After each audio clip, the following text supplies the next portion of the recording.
ਉਸ ਤੋਂ ਬਾਹਰ ਚ ਪਰਾਂ ਲੈਣ ਆਏ ਸਨ ਤੇ ਭਾਈ ਹੋਰਾਂ ਨੇ ਪਾਕਪਤਨ ਰੋਡ ਤੇ ਸੱਦਿਆ ਪੈਂਡਾ ਤੇ ਬੜਾ ਕੀਤਾ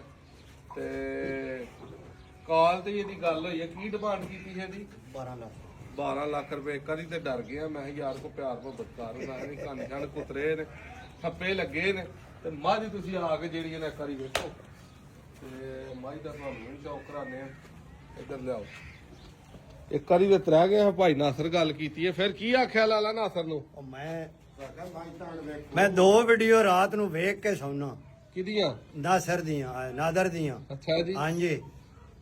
ਮੈਂ ਆਪ ਵੀ ਸ਼ੌਕੀਨ ਹਾਂ ਤੇ ਮੈਂ ਵੀਡੀਓ ਵੇਖ ਕੇ ਸੌਣਾ ਹਰ ਗਾ ਟੋਰ ਹਾਂ ਪਰਾਂ ਨੂੰ ਮੈਂ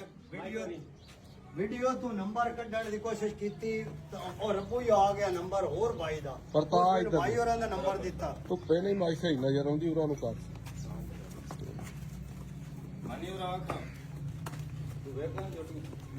ਇਹ ਕਿੰਨਵਾਂ ਸੂਆ ਜੇ ਦਾ ਇਹ ਬਾਈ ਜੀ ਤੀਸਰਾ ਹੁਣ ਸੂਈ ਹੈ ਤੀਸਰਾ ਸੂਆ ਸੂਈ ਹੈ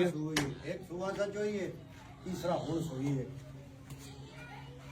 ਜਿਵੇਂ ਮੱਝ ਉੱਤੋਂ ਹੈ ਕਦੇ ਇੰਜੀ ਥੱਲੋਂ ਹੁੰਦੀ ਨਾ ਮੈਂ ਦੋਸੀ ਬਹੁਤ ਤੇ ਕਿਆ ਬਾਤ ਹੈ। ਇਸ ਤੋਂ ਵੀ ਵੱਧ ਸੀ ਨਾ ਹੋਸੀ ਤੇ ਉਹ ਤੇ ਹੋਸੀ ਦਾ ਹੱਕ ਕਰਦੇ ਰਹਿਣਾ ਮੈਨੂੰ ਜੇ 2 ਘੰਟੇ ਵਣ ਤਰਾਇ ਮਤ ਫੇਰ ਪਈ ਹੂੰ ਠੀਕ ਹੈ ਆ ਕੱਟੀ ਦਿੱਤੀ ਸੀ ਨਾ ਤੇ 12 ਲੱਖ ਡਿਮਾਂਡ ਹੈ